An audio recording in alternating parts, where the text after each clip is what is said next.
Hello, good morning, and welcome to Unacademy IAS, a one stop destination for all the English medium civil services aspirants. This is Shyam here, taking up the Hindu news analysis for 25th April 2026. Now, before I start, do let me know that I'm audible and visible for all of you. Those present in the session, please give the confirmation. Am I audible and visible for all of you? Done. Thanks a lot. Let's begin the session. In today's session, I've taken a total of only 12 articles. The discussion will be comprehensive, helping you answer the questions in the prelims as well as the mains examination. If you're liking the initiative, do not forget to hit the like button. If you are yet to join our YouTube channel, kindly do it right now. Let's begin the session. But before I start with the first article, here is a very important announcement. To ace the civil services exams in the first attempt itself, you need to take care of certain important fundamentals, such as covering the static portion comprehensively, correct approach to cover the current affairs, correct reading material, sufficient number of prelims as well as mains test series. All of this will be available to you once you enroll into our program. And right now, the Unacademy IAS courses are available at the lowest ever prices of 16,999. Those interested in enrolling, do check out the details by clicking on the link provided in the description.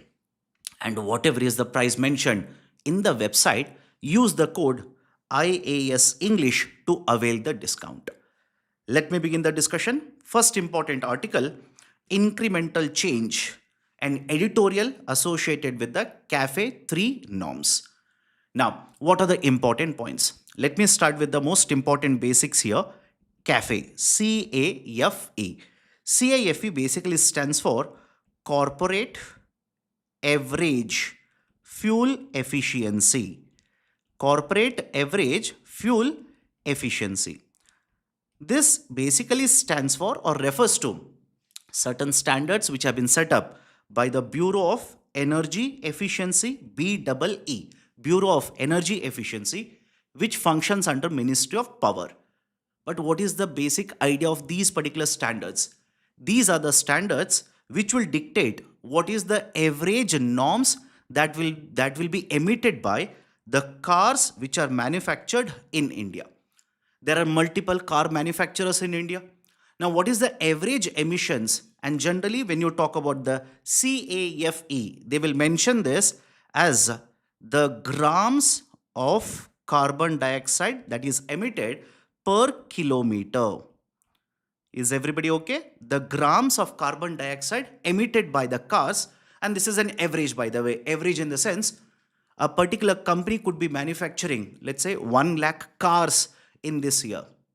Another company could be manufacturing, let's say, 50,000 cars. Third company could be manufacturing only 10,000 cars. So on an average, how much is the grams of the carbon dioxide emitted for every kilometer that the car travels? That is basically given in the form of a number, and that is called as a CAFE norms. And what is the importance of this? The government of India has set up a target of 2070 to ensure net zero emission.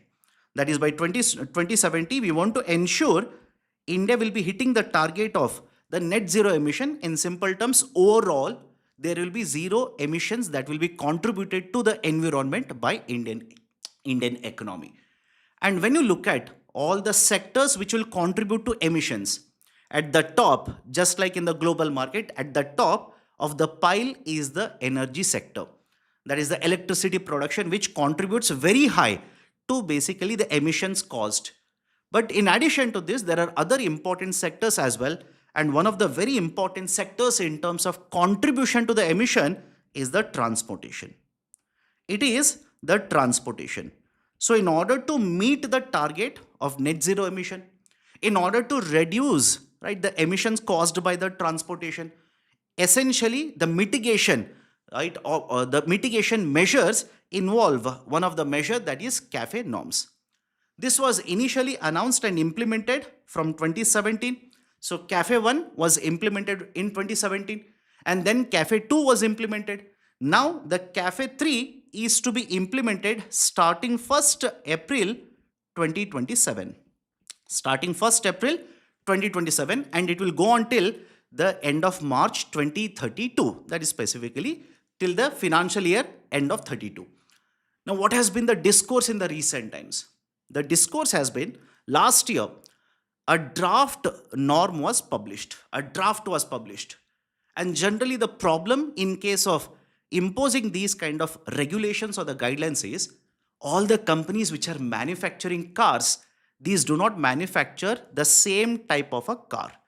Some companies will be manufacturing a lower sized car, right? That is generally we call this as a hatchback cars or small cars. And some companies will be manufacturing larger cars. In India, the problem is we follow a linear definition. What do you mean by a linear definition here? We basically measure this emission that is caused based on the weight of the car, based on how much is the car weighing. And because of this kind of emission norms, which are linear in the sense you just take the weight of the car and you calculate what should be the maximum emission that should be right met by these particular companies. A smaller company, a company manufacturing a smaller car, to be precise here, they will feel the burden. They will feel the pinch here because the restriction or the numbers that are given to these particular small car manufacturers will be very strict, very stringent compared to a large car manufacturing company. And that is the precise reason. Whenever the discussion on this generally happens, some of the car manufacturers will agree to it. Some other manufacturers will disagree to it. That is exactly what has happened in the last 7 to 8 months when the first proposal or the draft proposal was put forward. Now the government of India, that is the Bureau of Energy Efficiency, has reworked the draft, or the CAFE 3 norms have been reworked and certain changes have been introduced. What are the important changes which have been criticized in this article, where the critical evaluation has been done? First and foremost, under the new norms, the government now has introduced, or the Bureau of Energy Efficiency has proposed, introducing the concept of credits. Introducing the concept of credits. What is the meaning of it? I'm pretty sure all of you heard of carbon credits. You meet the norms or you meet the conditions, you achieve, right, let's say, lesser emissions, you can sell these particular credits to somebody else in the market. Just like this concept is applicable in case of a carbon market, this has been introduced in case of emission norms that the cars are supposed to meet. And what is the number that has been set up by the government or the Bureau of Energy Efficiency? Under the CAFE 2, right, that is basically the target was 113 grams per kilometer. And according to the latest draft under the CAFE 3, the number has to be reduced to 78.9 grams of carbon dioxide per kilometer. This is the norm that has been set up. So the concept of credits has been introduced.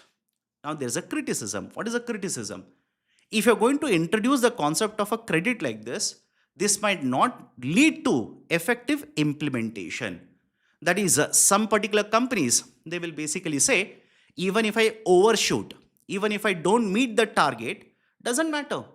I will buy these particular credits from some other company.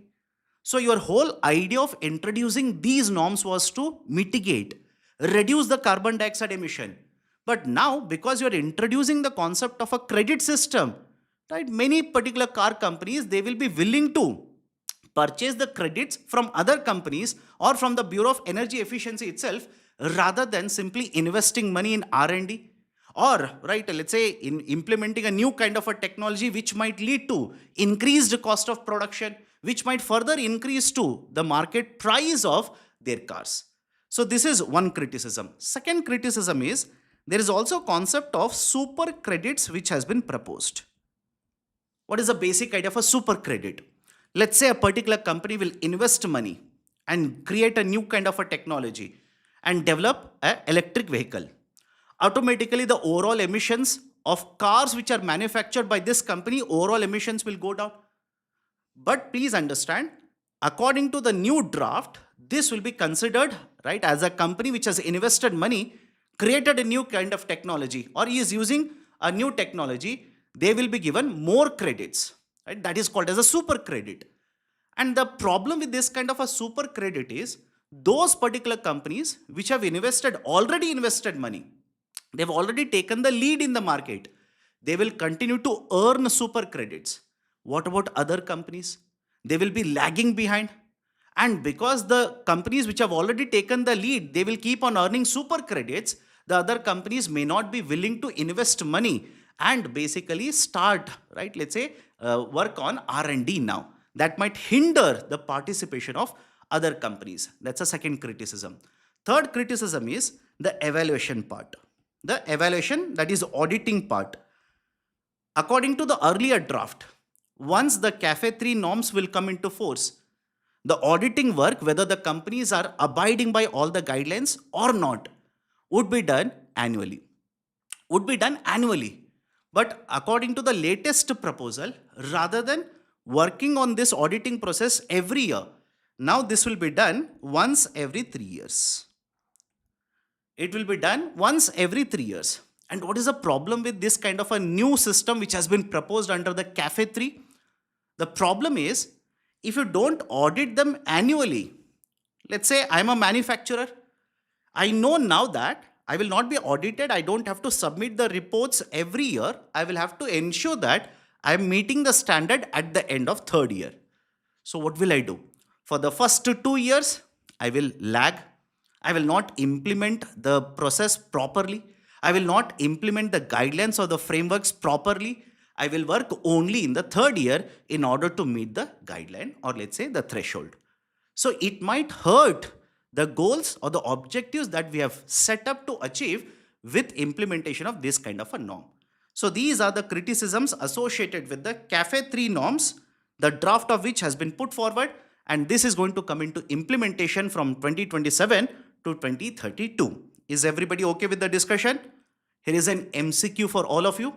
Please solve the question and tell me the correct answer quickly. Please tell me the correct answer very quickly. Consider the following statements regarding CAFE norms in India. These are designed by Bureau of Indian Standards. These were introduced in 2012. The CAFE 3 will be applicable from financial year 27 to financial year 32. How many of the three statements are correct? Do let me know. What is the correct answer? These are designed by Bureau of Indian Standards. This is incorrect. Nobody has answered so far. So I'm only answering now.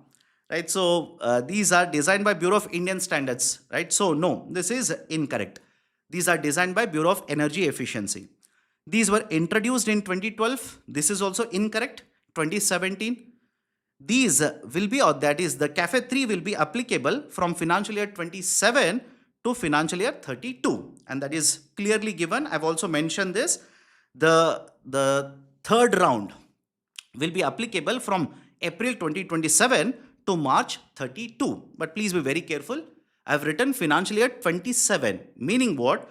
1st April, financial year 27 will start from 1st April 2026 to 31st March of 2027. So third statement is also incorrect. I'm repeating this again.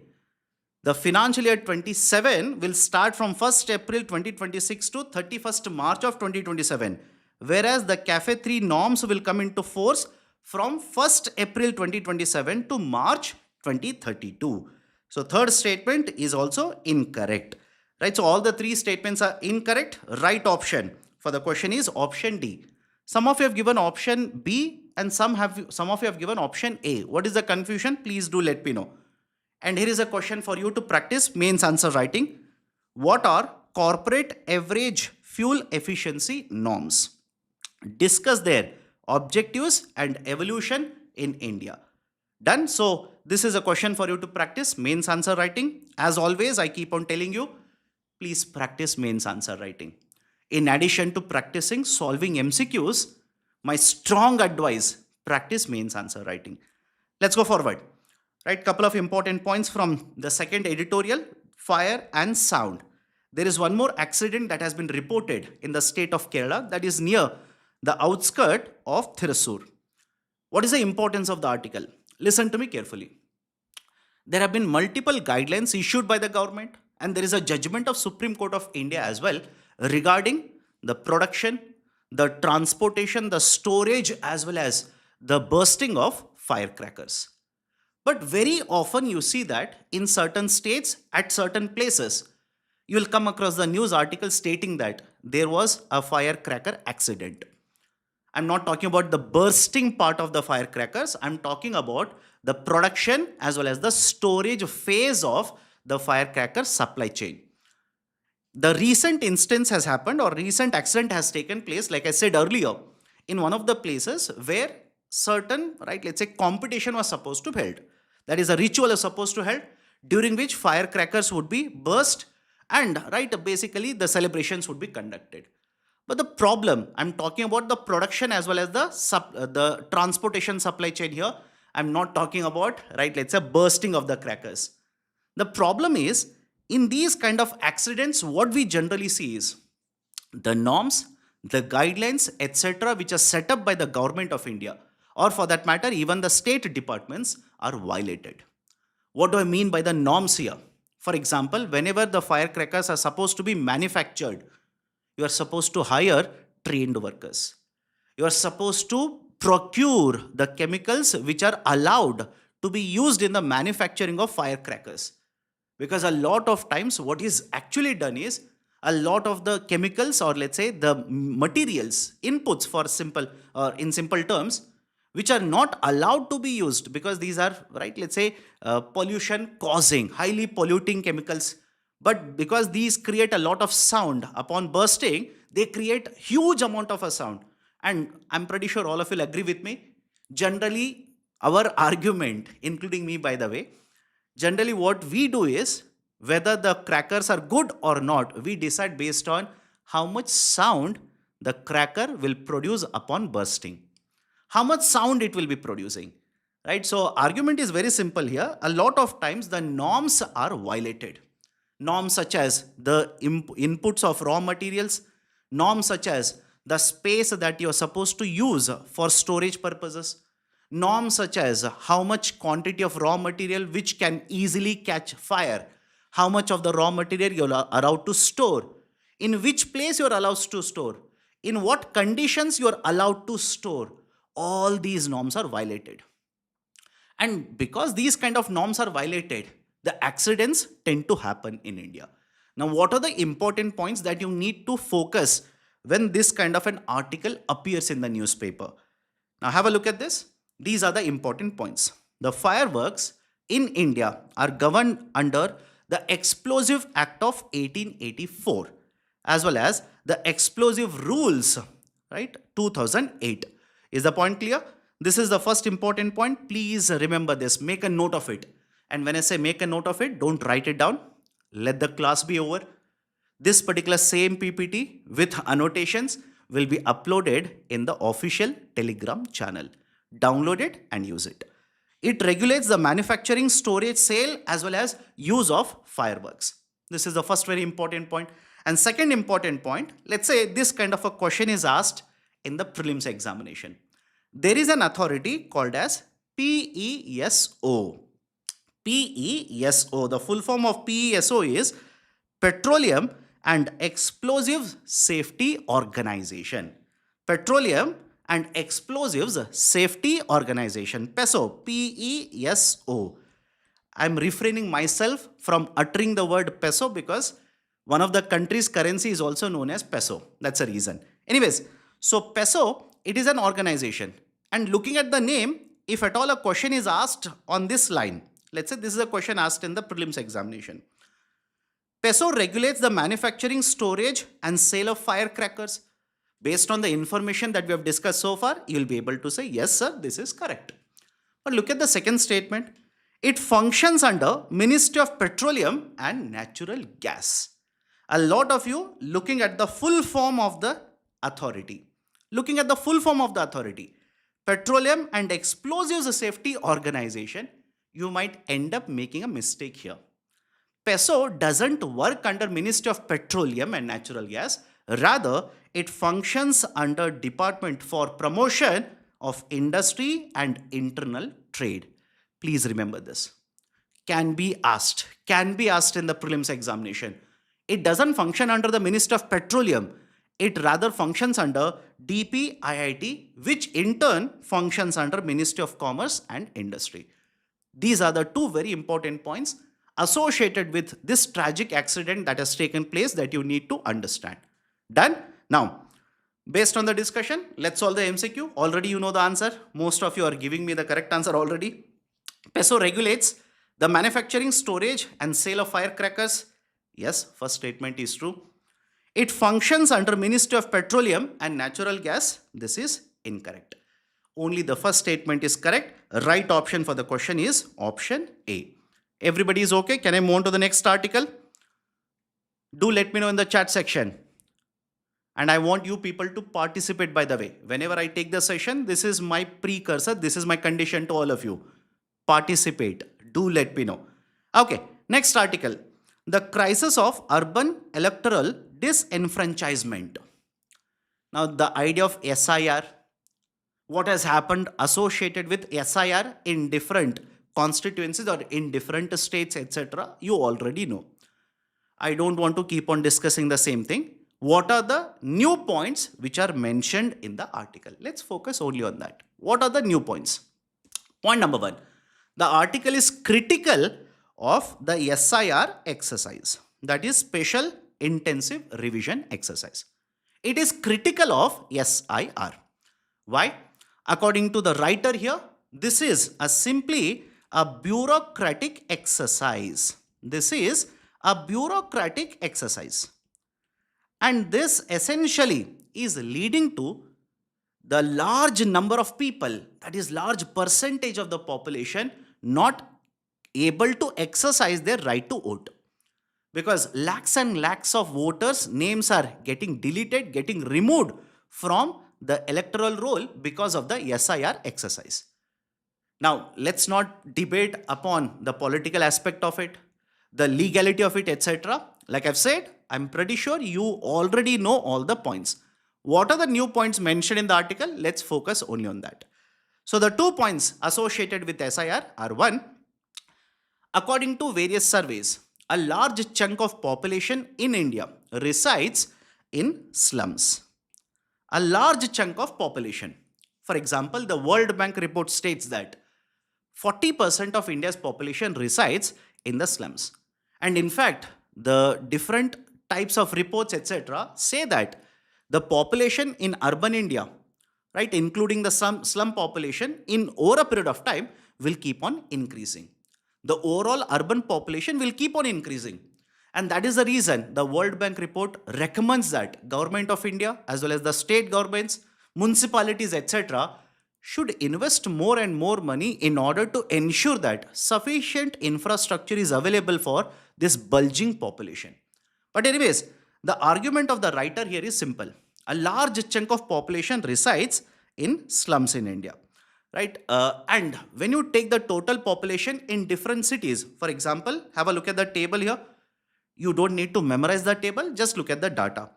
You'll be able to see that the population data associated with very bigger cities or large cities, important cities has been mentioned.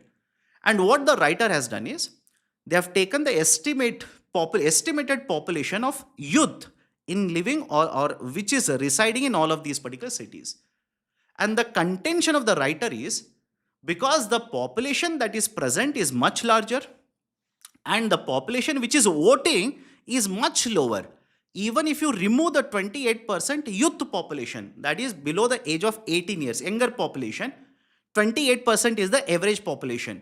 So out of total population which is present in these particular cities such as Chennai, Bangalore, etc., if you take out the population which is below the age of 18 years, even then the number of people who are eligible to vote, who are voting, is much lower.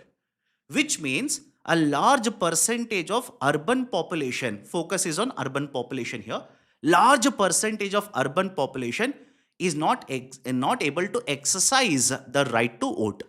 And this has been made much greater now. This disenfranchisement has been made much intense because of the SIR exercise which has been conducted by the Election Commission of India. This is the first important point. Second very important point, which has been discussed multiple times earlier as well. That is the way the voting data is provided. The way the voting data is provided in India. What do I mean by voting data here? At booth level, you can come to know how many people have voted and who is the candidate who has been elected. Now let's say there is a particular constituency where, or a booth where, very few voters are present. Very few number of voters, or you know that the voters belong to a particular community. Voters belong to a particular caste. Voters belong to either the privileged sections or these basically belong to slums, etc. You will be able to understand that.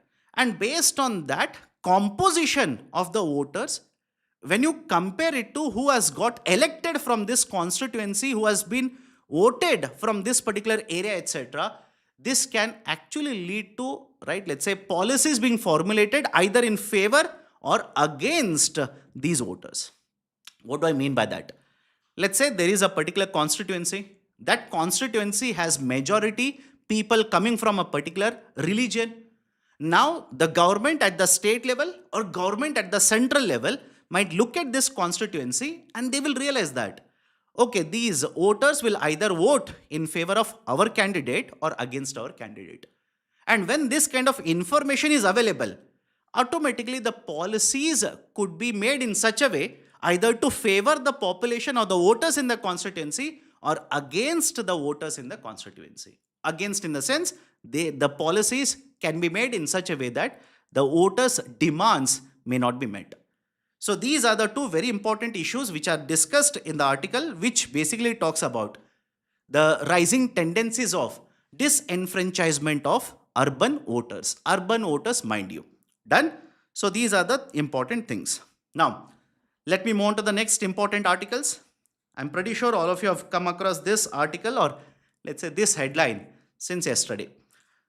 7 AAP Rajya Sabha MPs quit party set to merge with BJP.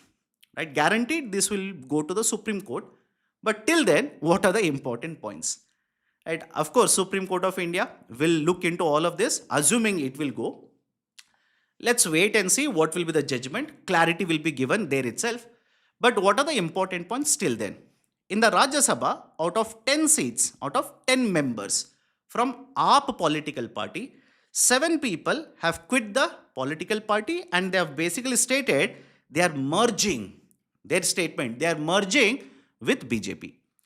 Now, as a result of this announcement that has been done, suddenly there is a lot of discussion associated with anti-defection law.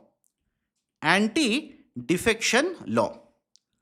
Now, what are the important points that you need to understand in the context of anti-defection law? I'm pretty sure some of you will be strongly in favor of these people being covered or let's say being disqualified using the provisions of this. Some of you will be in favor of it. Some of you have already become diplomats sitting on the fence and simply say, let the Supreme Court look into all of it. We'll simply memorize whatever the Supreme Court says. Whatever your opinion is, what are the important points for UPSC examination? Let's understand. So anti-defection law was introduced with the passage of 52nd Constitutional Amendment Act back in the year 1985. It was basically done in order to ensure that the MPs or MLAs, that is at the center or at the state level, will not keep on switching from one political party to another political party, as a result of which there will be destabilization. There will be fall of the government. There will be multiple elections, etc. So in order to ensure this is not going to take place periodically, repeatedly, which happened earlier by the way, the government of India introduced anti-defection law. That is basically under Schedule 10. Schedule 10. And this particular law or the provisions were amended, strengthened a bit more with the passage of 91st Constitutional Amendment Act.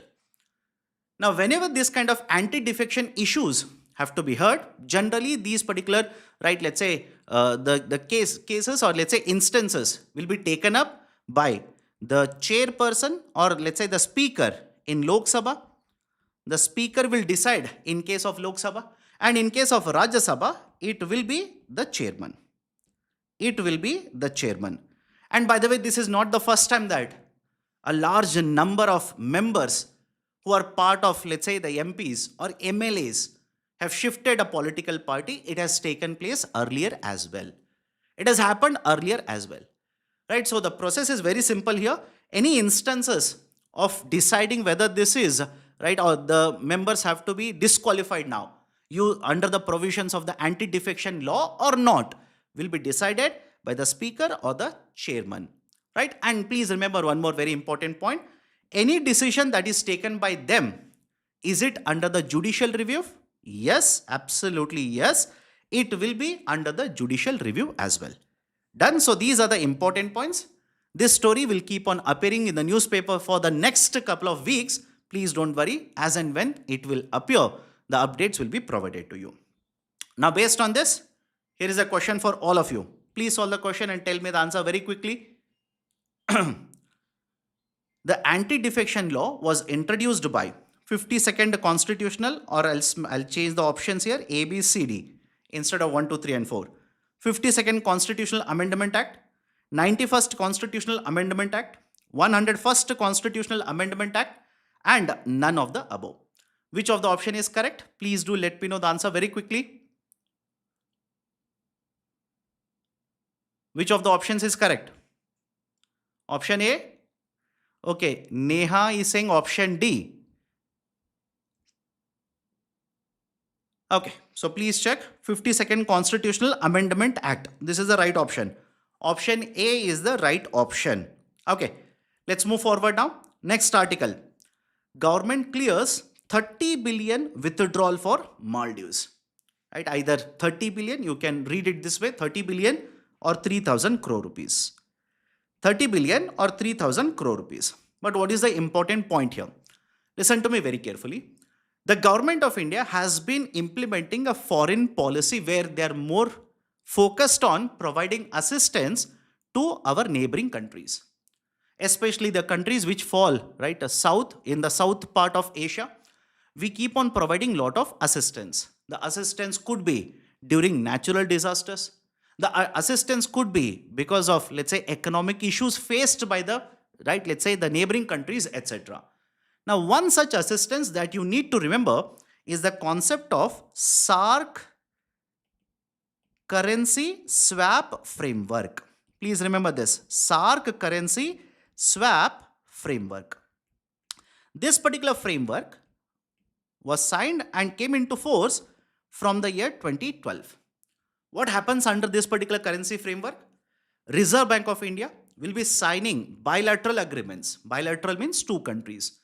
RBI will be signing the agreements with the member countries of SARC. And what is the use of this particular agreement? Under this agreement, the currencies, for example, RBI will be providing the currencies such as dollar or other foreign currencies if there is a requirement. Generally, they will use the dollar. So, dollar will be provided by Reserve Bank of India, and in return, let's say a SARC member, for example, Maldives here, right? This particular country will be providing their local currencies. They will be providing their local currencies in return to the Reserve Bank of India. Why? What is the logic? These particular countries have shortage of foreign currencies. For example, under the concept of balance of payments, BOP, balance of payments, you will very often come across the concept that is a trade deficit, current account deficit, BOP deficit, etc. And whenever you come across the terms deficit associated with the BOP, what does it actually mean? It simply means this particular country does not have foreign currencies, sufficient foreign currencies to pay for the rest of the world, to pay to the rest of the world. It could be because of the trade. It could be because of, let's say weaknesses in the investments, whatever it is.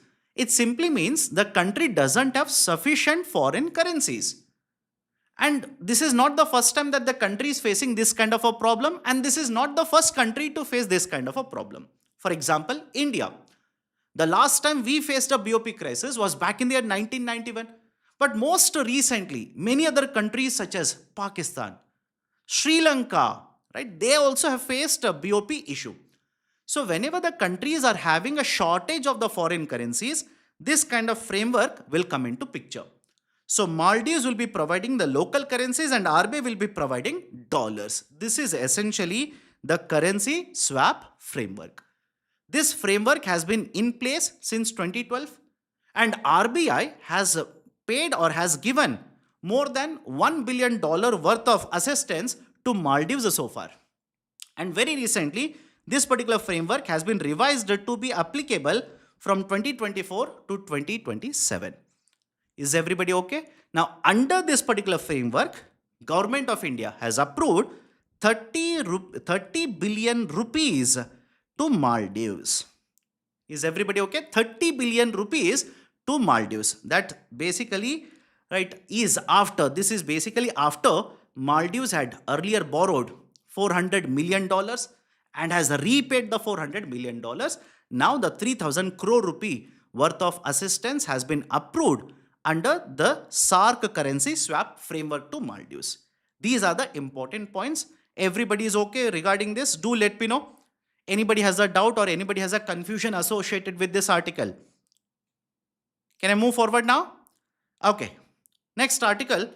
Another motion seeking the removal of Chief Election Commissioner has been introduced. Another motion.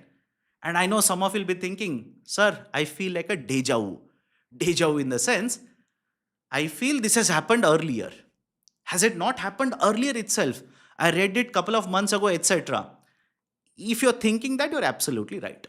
There was one more motion that was introduced earlier, which was not accepted, by the way, which was not accepted by the Speaker of Lok Sabha and the Chairman of Rajya Sabha.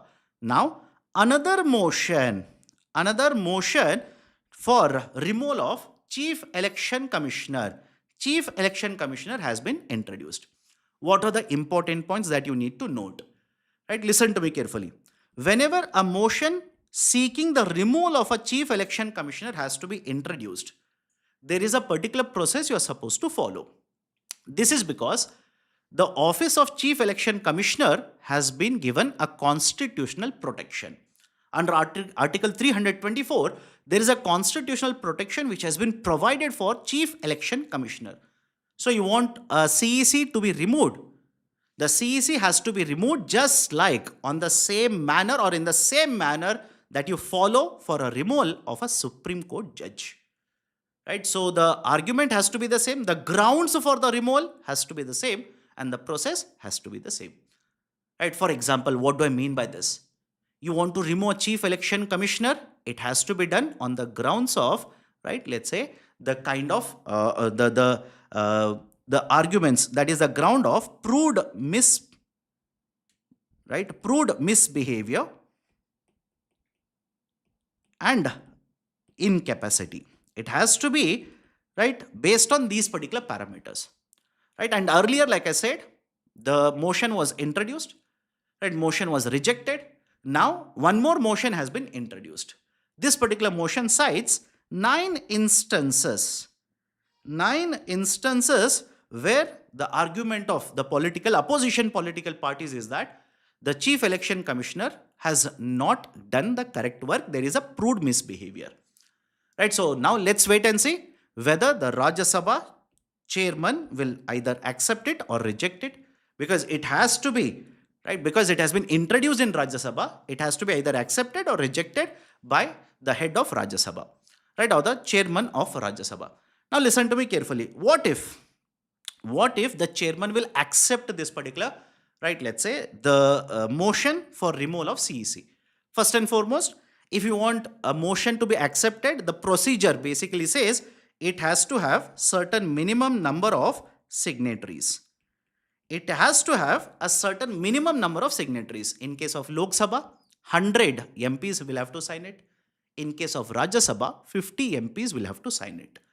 According to the articles, 73 MPs in Rajya Sabha have already signed, which means the number that is supposed to be met is already met. Now let's wait and see whether the Rajya Sabha chairman will accept it or reject it. If it is accepted, a committee of 3 members has to be set up for investigation in Rajya Sabha. Then the report has to be submitted. If the report basically proves that there is a misbehavior, of course, the CEC will be heard to defend himself or herself. So once the report is submitted, the special majority is required in Rajya Sabha as well as the Lok Sabha, and then the President of India will issue an order directing the removal of Chief Election Commissioner. Done. Ocean Samu is asking which type of majority? My dear, special majority. Special majority. Right? That is basically two conditions. You need majority of the number of MPs to vote in favor of removal. In addition to this, you need at least 2/3 of present and voting. 2/3 of present and voting. Done? So this kind of majority is required for removal of Chief Election Commissioner. So these are certain important points. Here is an MCQ associated with the discussion that we have done. Solve it and tell me the answer very quickly. Tell me the answer very quickly. Consider the following statements regarding Chief Election Commissioner. The CJI administers oath to Chief Election Commissioner. The CEC can only be removed from the office in the same manner and on the same grounds as a judge of the Supreme Court. Third one, in decision making, the Chief Election Commissioner can veto the other two election commissioners in case of disagreement. How many of the three statements are correct? Do let me know the correct answer very quickly. Anybody? Anybody? Option A. Khushi Gupta says option A. What about others? CJI administers oath to Chief Election Commissioner. No, this is incorrect. It is not CJI, it is the President of India. CEC can only be removed from the office in the same manner and on the same grounds of judge of a Supreme Court. Yes, that is absolutely true. Third one, in decision making, the CEC can veto the other two election commissioners in the case of disagreement. Incorrect. Incorrect. Third one is incorrect. According to the Supreme Court order, or let's say the judgment, the Chief Election Commissioner as well as the two election commissioners basically form the Election Commission of India. And the decision is taken based on majority. It is taken on majority, not just by on what side the CEC will favor. So second statement is correct. Right option for the question is option A. Only one of the statement is correct. Let me go forward. SCO Defence Ministers Meet 2026. Mr. Rajnath Singh, who is the Defence Minister of India, will be attending the 2026 SCO Defence Minister Meet, which will be conducted on 27th and 28th April, that is this month, and it will be conducted in Kyrgyzstan. What is the importance of this article? Listen to me carefully. The Shanghai Cooperation Organization, which was basically set up back in the year 2001, right now has 10 full-time members, including India, by the way. India was initially not part of SCO, but later joined in 2017. Today it is a full-time member. Now, what is the importance of this SCO? Last year, if you remember last year, in the year 2025, the SCO meet happened, that is the defense ministers meet happened after the Pahalgam attack. And during this particular meet, one of the reasons India did not accept the joint declaration was the fact that in the joint declaration, there was no mention of Pahalgam attack. And India, whenever participates in these kind of meets or enters into talks with other countries, is signing a security pact with other countries, etc. One of the things that India will always insist and wants in return is their, their announcement that they are opposed to the idea of terrorism, their criticism of terrorism. So because this particular joint statement did not mention the Pahalgam, terrorist attack, India did not sign the joint statement. In background of that, this particular meeting will become very, very important, by the way. But apart from this, what are the other important points? SCO will take up key issues associated with terrorism, extremism, regional security, etc., etc. So these are certain important points. Now, based on this, here is a MCQ. Please solve the MCQ quickly and tell me the correct answer quickly.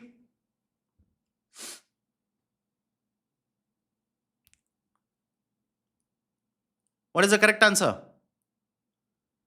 Consider the following statements regarding Shanghai Cooperation Organization. India is a founding member of SCO. Iran is a full-time member of Shanghai Cooperation Organization. SCO was founded in 2001. SCO has 10 full-time members. Right? A lot of you will be clear regarding the first statement, third and fourth statement. It is the second statement which I've given purposely, by the way, which I've given purposely, right, that you will have a doubt. What is the correct answer? So India is a founding member of Shanghai Cooperation. No. Founding member means when it was established, was India one of the member countries? Was India one of the member countries when the SCO was established? No. Full-time member country? No. In the same way, for example, other example, is India founding member of World Trade Organization? Yes. Right, when the World Trade Organization was set up, India was one of the member countries there. Right, so in case of SCO, incorrect. Iran is a full-time member of SCO. Yes. With the backing of India, Iran has become a full-time member of SCO. SCO was founded in 2001. That's true, by the way. The SCO has 10 full-time members. Yes, all the three statements, that is 2, 3 and 4 are correct. Right option for the question will be option C. Only 3 are correct. Okay, let me go forward now. US soldier charged with using classified intel to win Polymarket bet. What are the important points? Listen to me carefully. There is a particular term in the context of the Polymarket that is happening. I'll come to Polymarket as well. That is wallet splitting. This suddenly can be asked in the preliminary examination. Please remember, wallet splitting. Now, what is this wallet splitting? What is Polymarket? Let me give you the basic idea. Polymarket essentially is a new type of, right, let's say app that has been introduced in the USA market where betting can be done. Right, although it's a gray area. Is it betting, guessing, right? Is it a game? Don't worry. Where, right, you can basically place bets. Bets on what? Bets on certain outcomes.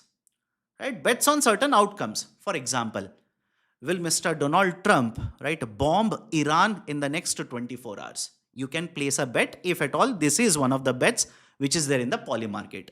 And please understand, this is point number 1. Of course, there is a lot of criticism associated with this. Criticism in the sense, people are making money out of the suffering of others. People are making money, right, by basically betting on suffering of others. Right, so in the same way, there was also a bet that was placed in the context of USA attacking Venezuela. Venezuela attack in the sense, basically taking certain action against Venezuela. In the same way, USA attacking Iran, bets were placed. The USA president making certain announcements which will have an impact on crude oil prices, bets were placed. The problem is that certain types of bets have been placed strategically. Strategically in the sense, certain wallets have opened up within 24 hours and the event has taken place where this kind of a bet was placed. Right? And these kind of bets are generally not placed in the Polymarket. That is, on this particular platform, the number of people who are placing these kind of, let's say, outlandish bets, or, right, let's say, the kind of bets which you can't simply say, right, these are possible, etc. For example, right, let's say US taking action against Venezuela. All of a sudden, that kind of an event took place where USA soldiers were sent into Venezuela and the president of Venezuela was picked up, right, and taken outside the country to USA, etc. Or the announcement which are done by the president which will cool the crude oil prices, right? Because president of USA will keep on announcing, will keep on changing the policy, etc. So argument is there any insider trading that is happening? Is there any insider trading that is taking place? What is the basic idea of insider trading? You are placing a bet in the market. It could be applicable even to the stock market, by the way. You are making certain investments in the market based on the information, right? Based on the information that is not available for the public.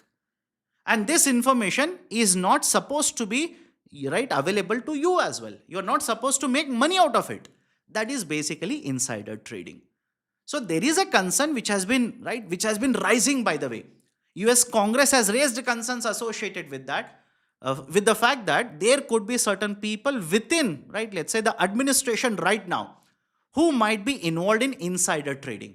Right? This is first very important concern associated with these kind of bets. Second very important point is, what is this? Right, let's say Polymarket. Please understand, it is a market, or it is basically a betting platform where crypto-based wallets are opened. Crypto-based. And the speciality of this particular Polymarket is that unlike a traditional KYC in the sense, if I open a demat account, I will have to submit a lot of documents. If I open a bank account, I will have to submit a lot of documents. The banks will check whether my ID is correct or not, whether my address is correct or not. This is a traditional KYC. In case of Polymarket, the traditional KYC norms are not done. That's the reason whenever you come across Polymarket, they will simply say the bets which are placed on the Polymarkets are anonymous. The bets which are placed are anonymous. Anonymous in the sense the wallet ID is displayed. The wallet ID is displayed, but not the information associated with the person who has placed the bet. Right, so there is a concern that the information may not be, let's say, sufficiently available in the market. Anonymously, the bets are being placed. And the third important point associated with this is wallet splitting. What is the basic idea for wallet splitting? I'll open one wallet, crypto-backed wallet, and this particular wallet, now funds from this wallet will be, basically transferred into other smaller wallets. And I will open 10 more wallets like this, and I'll keep on placing smaller bets because I've got insider information. On the face of it, it looks like 10 people have placed a bet.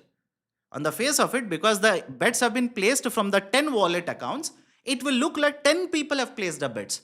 But in reality, one person would have followed the concept of wallet splitting, made the investment.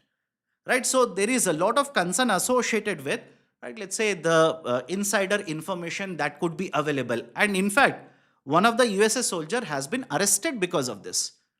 Because this particular soldier was part of all the action that took place, or was part of the, let's say, the activities that involved, basically the action that was taken by USA in Venezuela.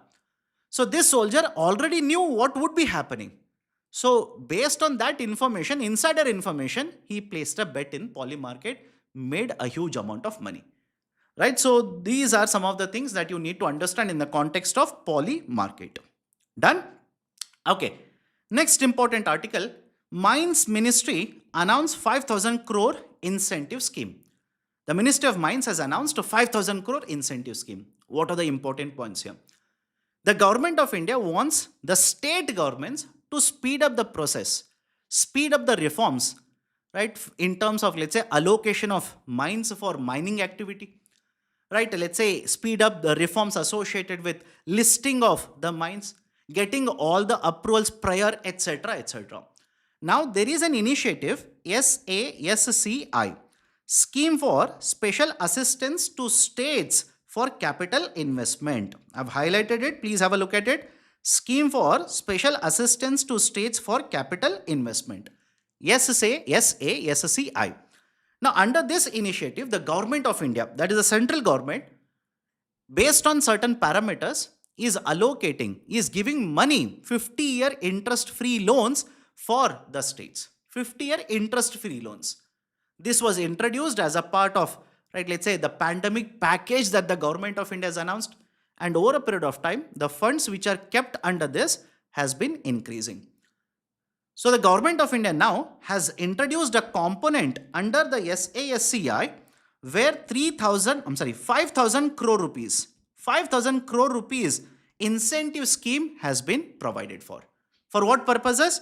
Associated with the state governments implementing reforms in the mines. What kind of reforms? The focus is on three very important areas. Please listen to me carefully now.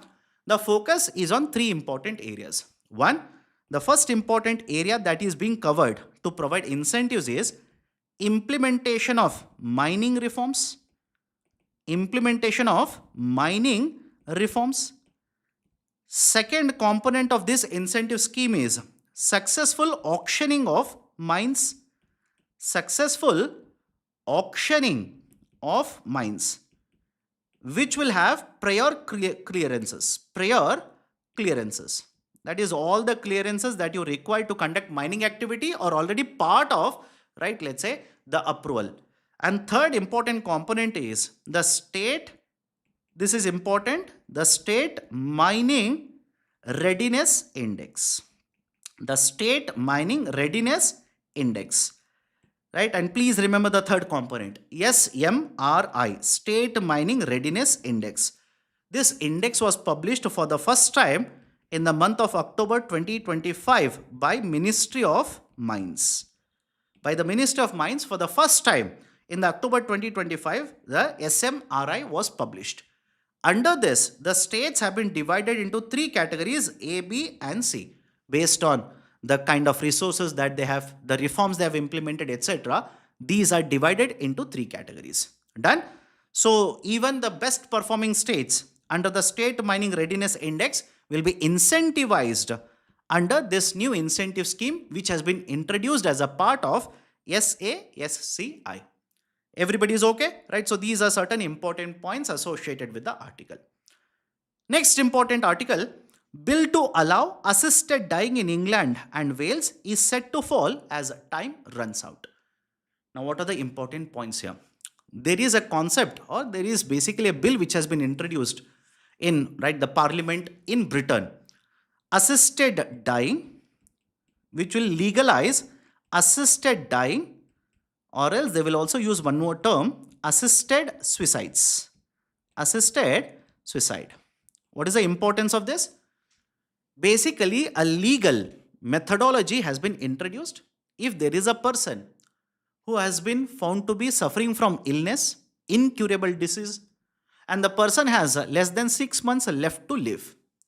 Of course, there is a particular procedure is supposed to follow. Now, they can basically get the permission for assisted suicides. They will be given the permission. Again, I am saying, there is a particular procedure that you are supposed to follow. So, if you are, let's say, having this kind of a disease, less than 6 months to live, etc., you will get a permission for assisted suicides. Now, this particular bill was introduced, basically in UK's parliament last year. It was introduced in the UK's parliament last year and it was approved as well. The name of this, Terminally Ill Adults End of Life Bill. And it was passed by the House of Commons in the June 2025. And just like we have in India, once it is approved in Lok Sabha, it has to go to Rajya Sabha. There, there is, basically the House of Commons, that is, let's say the House of Elected People. Now the bill has been sent to the revising chamber, that is House of Lords. And since it has been introduced in the House of Lords, because a lot of people are not in favor of introducing this or legalizing this, more than 1200 amendments have been proposed. More than 1200 amendments have been proposed. This is point number one. And when more and more amendments are proposed, you will have to take up all the amendments, discuss, etc. It will take a lot of time. That is the first problem. Second problem, in case of, let's say India's parliament, you will come across a term, private members bill. Private members bill. That is the bill which has been introduced by a non-MP. In the same way, in the Britain's parliament, there is a term called as a backbencher bill. Remember, can be asked, a backbencher bill. And this bill, it is a backbencher bill. And just like in India, because when you read about polity, that is the Constitution of India, you will come across a statement, bag of borrowings.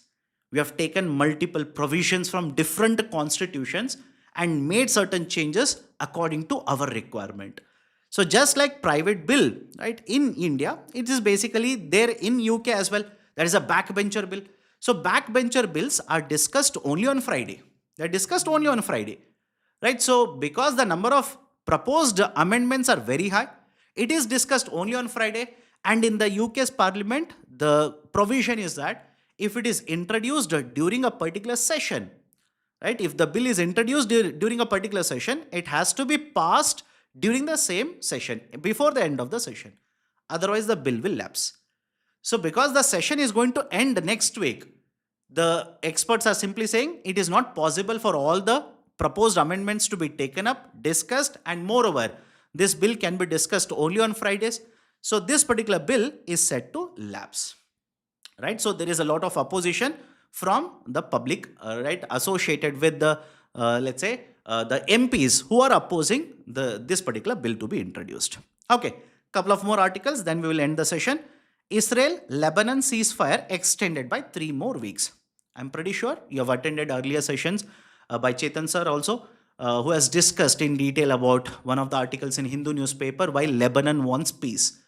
So there is a ceasefire, right? There is a ceasefire between Israel as well as Lebanon. Please have a look at these two pictures. Can be asked. There is a term yellow line and blue line. There is a term yellow line and blue line in the newspapers now. Please be very careful. Everybody can see the graph, or everybody can see the map here. Israel's new yellow line in Lebanon. There is a concept which has been followed by Israeli Defense Forces, yellow line. What is the idea? In Gaza, they have done the same thing. They basically, acquire certain piece of land, right, and install the defense forces there, and they will use this land as a buffer.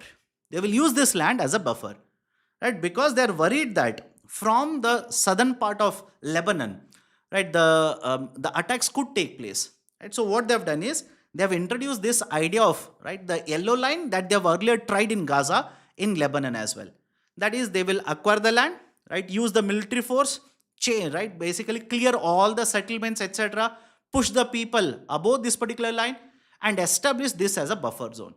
There is already a UN approved blue line which has been set up post 2000, but beyond this particular UN approved blue line, now there is also a yellow line. So there is a discussion that is happening whether this particular yellow line methodology or yellow line policy that is being followed by IDF, is it violation of a ceasefire? Right, that is point number 1. Point number 2 is the ceasefire, which was initially for 10 days, now has been extended for another 3 weeks. During this particular period of time, what is expected is the heads of both of these governments to meet and to iron out, right, a ceasefire or a permanent peace solution. Let's wait and see what is going to happen in the coming days. Now, one more important article. Net FDI has hit 45-month high. Right, what is the basic idea? For the last couple of months, month after month, RBI report was basically stating that the inflow of FDI is smaller compared to outflow of FDI. The amount of FDI that we are receiving in India is smaller compared to outflow. That's the reason they would simply say net FDI has become negative. Net FDI has become negative, right? So it was one of the cause of concern. And the reason why the FDI was becoming negative was, right, a lot of these foreign companies were worried about the volatilities in the global market. They were repatriating their FDI out of India, right? A lot of the Indian companies were investing outside India, etc. So there was a concern, and as such, Government of India wants more and more inflow of FDI. In fact, it has a target of achieving $100 billion FDI every year. So according to the latest data which has been published by Reserve Bank of India, for the month of February 2026, India's net FDI has become positive. And it is the highest in the last 45 months. It is the highest in the last 45 months. These are certain important points in the context of this particular article. So these are the 12 articles that I wanted to discuss with you people in today's session. If you have liked the session, please hit the like button. If you're yet to join the Unacademy IS YouTube channel, kindly join right now. But before I wind the session, if there are any issues, doubts, confusion, etc., do let me know. I'll address your doubts, then I'll close the session. Ayush Jain, sir, current affairs classes, my dear, that will happen. Have patience, it will happen. Okay. Okay, any other doubts? Any other confusion? Done then. So that's it from my side in today's session. Right, see you all tomorrow at the same time, 10 a.m. with a set of articles from the Hindu newspaper. That's it from my side. Take care. Have a great day.